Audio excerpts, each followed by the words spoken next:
I thought I was marrying a sheriff. It turns out that his kids wrote the letter. They wanted a mother. He wanted me gone, and I wasn't sure what I wanted anymore. I should have turned back the moment I stepped off that stagecoach. Dust clung to my teeth, grit stung my eyes, and heat pressed down on my shoulders like a warning. I hitched my carpet bag higher in my hand, feeling every mile of the journey in my bones. My heart fluttered against my ribs, like a bird trapped in a church. A few townsfolk paused their work to stare. A woman sweeps her porch. A boy chases a hoop down the road. A man leans against the general store, spitting tobacco. No one smiled. No one waved. I felt like I'd stepped onto the wrong stage in someone else's play. And then I saw him, the sheriff, broad-shouldered, dark-haired, leaning against the porch post of his office, watching the stagecoach roll in like it was just another hot, dusty afternoon, not waiting for me and just passing the time. I wiped my damp palms on my skirt, gathered what was left of my courage, and crossed the street. Each step rang louder than I liked on the quiet dirt road, every pair of eyes pressing against my back. My heart beat hard enough to feel in my throat. "Sheriff Hawthorne?" I called, voice steadier than I felt, with a polite dip of my chin. He straightened, slow and guarded. His eyes were sharp, storm gray, and colder than I'd expected. Not cruel, just worn. "Ma'am," he said, like it was a question, or maybe a warning. I managed a smile that felt as cracked as my boots. "I believe I'm expected?" His jaw clenched like I'd insulted his horse. "Expected by whom, exactly?" I pulled the letter from my bag, the one that had carried me 300 miles from home, through one rainstorm, a stage robbery, and a sleeping drunkard's shoulder for a pillow. Sheriff James Hawthorne said he was looking for a wife, for the sake of his children. He stared at the letter, brow furrowed. Then something dark flickered in his eyes. "I didn't write this," he said flatly, "but I've got a hunch who did." He stepped down from the porch, motioning for me to follow. "Come on, we're going to settle this right now." As we walked, a scruffy brown dog trotted past, tail wagging, tongue lolling out in the heat. The sheriff shooed away with a scowl. "Go on, mutt. Git." The dog slunk to the side but didn't leave, just circled back to the shadows of a nearby porch, watching, waiting. The town stretched out behind us, dusty and worn, a tired stretch of weather-beaten storefronts clinging to either side of the road. A saloon with crooked shutters, a general store with faded lettering, and maybe, if I stayed long enough, a place to belong. "By the way," I said, matching his stride, "my name's Clara." Clara Bennett. He gave a grunt that might have meant he heard me. We rounded the corner, and there, waiting, was a young girl, maybe 11, standing straight as a fence post beside a sagging wooden gate. Dust smudged her cheeks, sun caught the flyaways of her dark braid, and a battered book rested against her hip like a trusted friend. Her eyes flicked from the sheriff to me and back again, sharp and watchful, measuring the damage. I felt my heart slip sideways. This wasn't the worn-out man I'd imagined writing lonely letters by lamplight. And was this child trying to fill the empty spaces the world had left her with? The sheriff blew out a sigh, slow and weary. Emma Jane, he called, voice sharp but tired. You want to tell me what this is about? The girl, Emma, I gathered, didn't flinch. She lifted her chin, steady but small. We needed a ma, she said, her voice plain but honest. So I wrote for one. And just then, something stirred near the porch. A boy, maybe 5, with tousled hair and dirt-smudged cheeks, peeked out from behind the rail. He clutched a battered wooden horse to his chest and watched me like I might blow away if he blinked. Beside him, the same scruffy dog stretched in the dust, tail giving a lazy thump like we'd interrupted its afternoon nap. The sheriff let out a sigh, part grit, part resignation. And where exactly did you learn to post letters without my knowing? Emma shrugged. Mama taught me my letters, and I asked Mr. Crowley at the Mercantile to send it out. Said it was for schoolwork. A flicker of something passed through the sheriff's eyes. Pain, pride, maybe both. He rubbed a hand across his face, rough and tired, like he was scrubbing away thoughts he didn't want to have. Words gathered in his mouth, but didn't make it past his lips. I miss Mama, the boy whispered, voice barely a thread. Emma stepped beside him, her thin shoulder brushing his protectively. We didn't mean any harm, she said, lifting her chin. I felt that ache crack something inside me. I steadied my carpet bag against my hip and knelt, slow and gentle, careful not to startle them. Well now, I said, soft and low. Maybe we'll figure this out together. What's your name, sweetheart?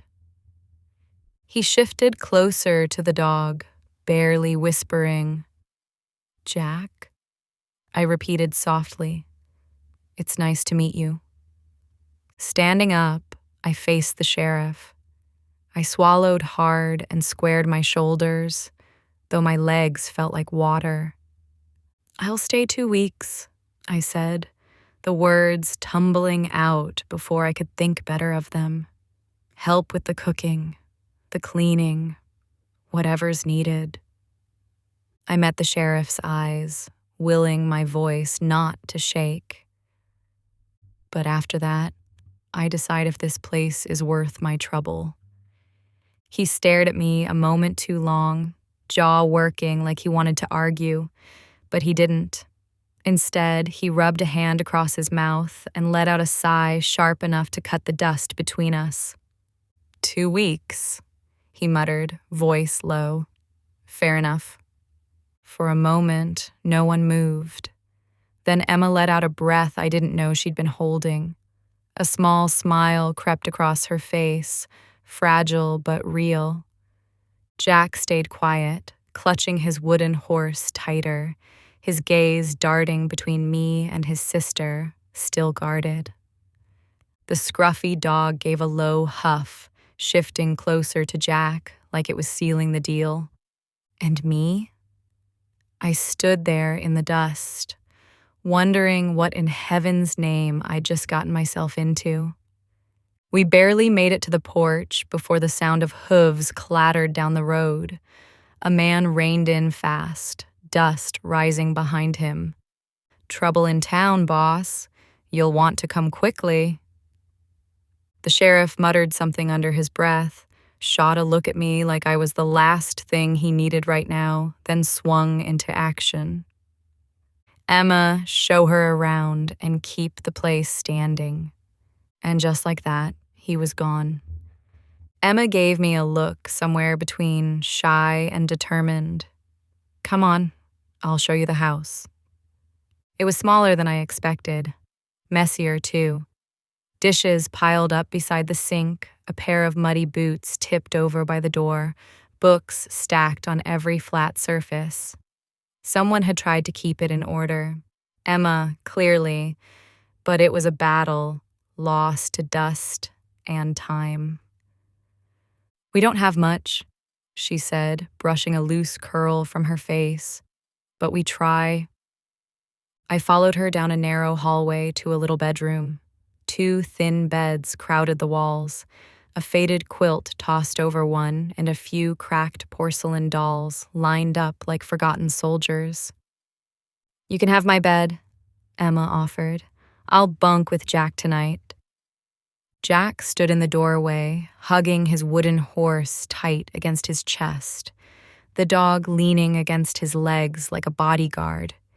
He didn't say a word, but his eyes followed me like he was waiting to see if I'd vanish. I set my carpet bag down by the bed and smiled, soft but steady. "Thank you, Emma. That's mighty kind." We lit the stove together, the fire crackling to life, throwing warm light against the tired walls. Emma showed me where they kept the beans and bread, and together we set the table, mismatched plates and all. For a little while, it felt almost normal, almost home. When the sheriff returned, dust still clinging to his boots, he stopped cold in the doorway. The fire was lit. The table was set. And for the first time in a long time, laughter, soft and small, filled the cracks in the house. He didn't say a word, just hung his hat on the hook and sat down at the table like maybe, just maybe, he belonged there too. Later that evening, after the dishes were stacked and the house had quieted some, the sheriff cleared his throat from the doorway. I looked up from folding a worn dish towel, already sensing trouble. "I need to head out now," he said, rubbing a hand over the back of his neck. "Overnight, maybe longer. Trouble down by the crossing, and I can't leave it sit." I waited, arms crossed. He shifted, uncomfortable. "Mrs. Abernathy usually keeps an eye on the kids when I'm gone. She's laid up sick." He met my eyes then, square and flat. "I need you to stay." Behind me, I heard a soft step. Emma stood by the door frame, Jack peeking from behind her, both quiet, both listening. The words landed hard, as if I were nothing but a convenience, a placeholder, a hired hand without pay. I opened my mouth, ready to tell him no, that I'd packed my bag and would be gone by sunrise. But when I looked at those 2 faces, all I saw was the ache of being left behind again. I knew that ache far too well. "Of course," I said, voice steady but thin, "because that's what I came here for." He rubbed his jaw like he wanted to argue, but didn't. Just muttered, "Be back soon as I can," and stepped out onto the porch. The door creaked closed behind him, leaving a hollow quiet in his place. I sank into the nearest chair, the fire casting long shadows across the worn floorboards. Outside, the wind rattled the shutters, and the weight of what I'd agreed to pressed down like a mountain. Running wasn't an option. Not tonight. Not with a storm on its way and those 2 children to care for. I rubbed my arms, fighting the chill that had nothing to do with the weather. The dog settled at my feet with a soft sigh, his head resting against my boots like I was already part of the place, whether I believed it or not. For the first time since arriving, the silence wasn't just empty, it was waiting. Rain lashed against the windows. Thunder rolled across the hills like distant cannon fire. I checked the shutters, lit the lamp, and tried to steady my hands. "He'll be back," Emma said quietly, almost like she was trying to convince herself. I forced a smile. "Course he will."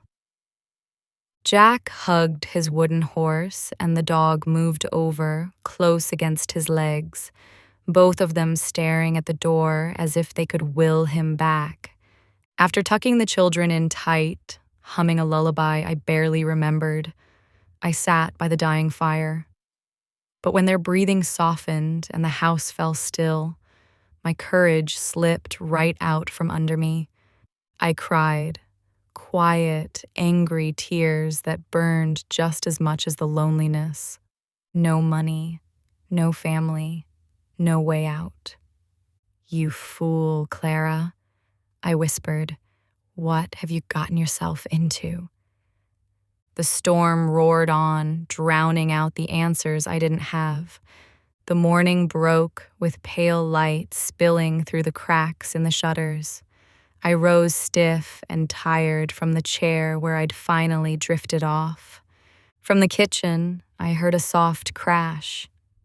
I found Emma standing on a stool, eggshells scattered across the floor, her face pinched with worry and frustration.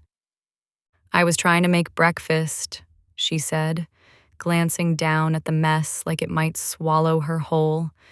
Instead of scolding, I smiled, thin but real.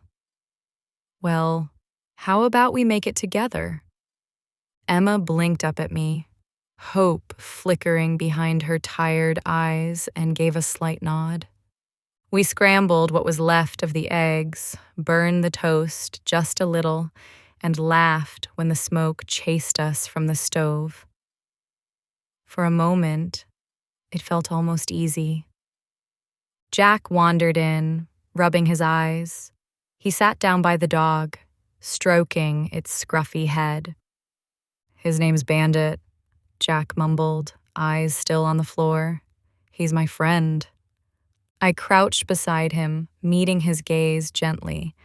"That's a good name for him." He gave the faintest smile, the kind you almost miss if you're not looking. And for the first time since the stagecoach left me here the morning before, I didn't feel so heavy.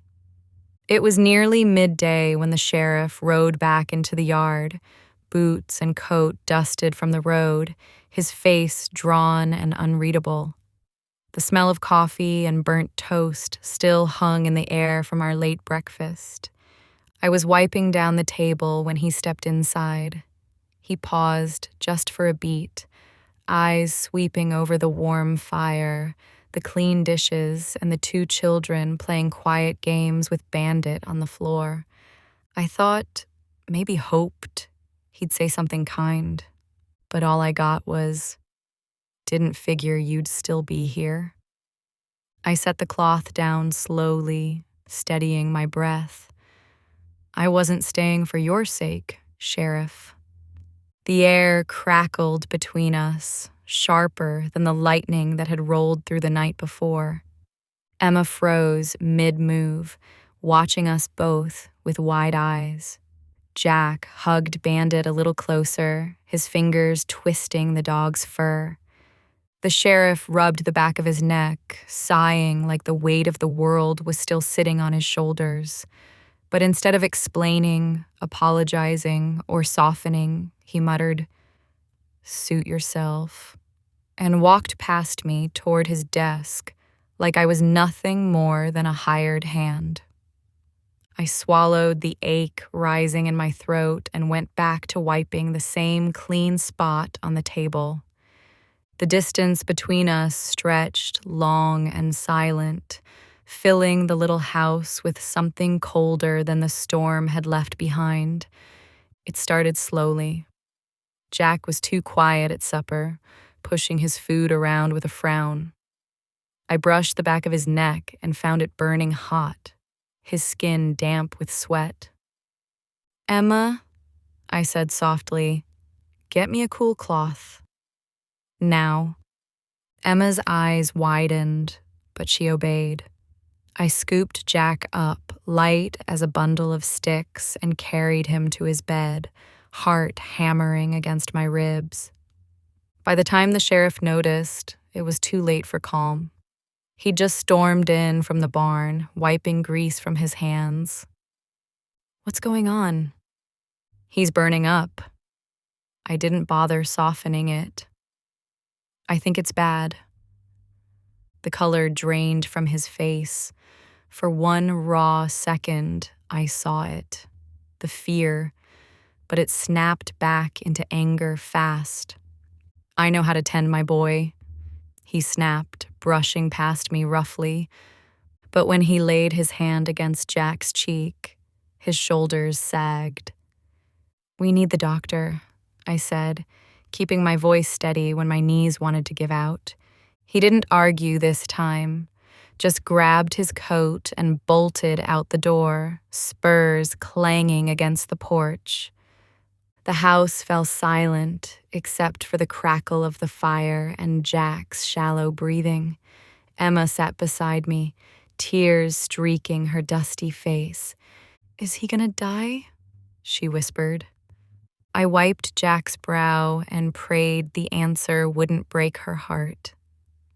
"Not while I'm here," I whispered back and meant it with every tired, trembling bone in my body. The doctor arrived just as the sun slipped behind the hills, his tired eyes scanning the dim little room with quiet efficiency. He was an older man, gruff but not unkind, with silver whiskers and a sharpness that missed nothing. I stepped back to give him room, wiping Jack's brow one last time before letting go. "Fever's got him good," the doctor muttered, placing a hand against Jack's flushed cheek. "But you've done well to keep him cool." He worked quickly, mixing powders and preparing a tonic, his movements sure. Then, to my surprise, he paused and gave me a slight, approving nod. "You've a steady hand," he said. "I could use someone like you down at the practice. My nurse ran off and got herself married last month." The words caught me off guard. I wasn't accustomed to anyone valuing me beyond my domestic skills. Before I could answer, I saw the sheriff's eyes from across the room, dark and unreadable. He'd returned with the doctor, still coated in dust and worry, and now stood silent in the doorway. "She's busy enough here," the sheriff said, voice low but sharp. The doctor raised a brow but let it go, returning to his work. I pressed my lips together, torn between the unexpected warmth of the offer and the cold wall of the sheriff's dismissal. For the first time, I wasn't sure if I belonged here or somewhere else entirely. Jack stirred and whimpered, pulling me back to the moment. I knelt beside him, brushing the damp hair from his face. "We'll talk later," the doctor said gently, packing his bag. And with that, another piece of my heart tangled itself in this dusty, broken little family. I wasn't sure how to leave. The house settled into uneasy quiet once the doctor left. Jack's fever softened but didn't break, his breathing shallow in the hush of the room. I sat beside his bed, wiping his brow in the dim light of the oil lamp. I thought I was alone until boots scuffed softly against the floorboards. The sheriff stood near the door, coat still on, face carved with exhaustion. He didn't speak at first, just stared at his son like the sight alone might fix everything. "You did well," he said finally, voice low and rough. Most would have run. I didn't look at him, didn't have much choice. The words hung between us, sharp and fragile. He crossed his arms, leaning against the door frame. "The doctor was right about one thing. You've got a steady hand." I forced a brittle, tired smile. "Funny how useful you find me when there's no one else." That hit something in him. His jaw worked, but no words followed. Before the silence could stretch too far, Emma's voice piped up from the hallway, small and tired. "Please, don't fight anymore." We both turned. She stood barefoot in her nightdress, watching us with wide, worn eyes. Everyone leaves. I thought maybe you'd be different. It knocked the wind right out of me. The sheriff shifted, awkward, running a hand through his hair. Get some sleep, Emma. But it was too late. The damage was done. When Emma slipped away, I gathered my courage. Maybe I should take the doctor's offer. His head snapped toward me. You do what you think is right. I rose from Jack's bedside, brushing past him toward the kitchen, where the night was darker and quieter. Maybe for once in my life, I will. Dawn slipped quietly across the floorboards. Jack stirred beneath the thin quilt, his forehead cooler beneath my hand. The fever had finally loosened its grip. He blinked groggily at me, his lips dry and cracked. Mama? The word hit me like a stone to the chest. I brushed the damp hair from his face, voice soft. Rest now, sweetheart. You're safe. His eyes drifted closed again, and I let out a breath I didn't know I was holding.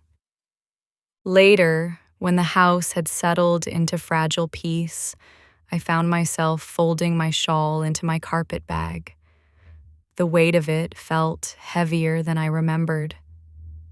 Emma's voice cut through the quiet like a blade. You're leaving? She stood in the doorway, thin arms crossed, her chin trembling despite herself. Maybe it's for the best, I whispered, unable to meet her eyes. I never belonged here. She shook her head, tears spilling down her cheeks.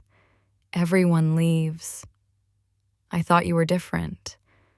The words tore something loose in me. I left the bag half packed and stepped outside, needing air more than answers. The sheriff was there, kneeling by the porch rail, hammer in hand, fixing the cracked post without a word. His shoulders were stiff, his movements rougher than they needed to be. You planning to rebuild the whole place? I asked, voice dry. He didn't look up. Some things fall apart if you don't hold them together. The hammer stilled. I'm no good at this, Clara. Never said I was. But I see what you've done here, and I'd like you to stay. The words hung in the morning air, fragile and unfinished. I crossed my arms against the chill and gave him the only truth I had. I'll think about it. And for now, that was enough. By midday, the house had settled into something like peace. Jack slept soundly, color returning to his cheeks. Emma and I managed a simple lunch, bread, beans, and a few dried apples. Even the sheriff sat at the table, quiet but present. It wasn't much, but it felt almost ordinary. Until the knock at the door. A wiry man from town stood on the porch, hat in hand, grinning. Heard you finally got yourself a wife, Sheriff? He drawled, looking me over. Town's been talking. Say your kid sent for her like a new pair of boots. Heat rose to my cheeks. Before I could speak, the sheriff stood. Slow. Solid. Reckon you've got chores waiting, Crowley. The man tipped his hat, chuckling as he stepped back. Just friendly conversation, Sheriff. Folks are curious, is all. The door shut hard behind him. Silence stretched in the kitchen. Emma fiddled with her fork, face downcast. I wiped my hands on a cloth, steadying my voice. Let 'em talk. They'll find something else soon enough. The sheriff glanced at me, something unreadable in his gaze. Maybe. A beat passed. Then Emma piped up, quiet but cheeky.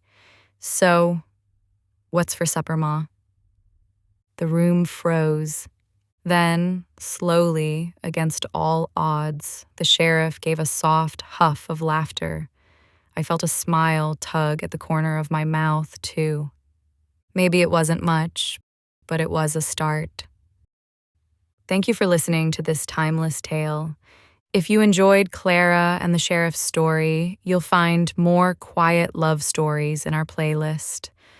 Bedtime love stories, gentle Western romance, perfect for peaceful evenings and quiet hearts. Until next time, rest well and continue to seek out the stories that stay with you.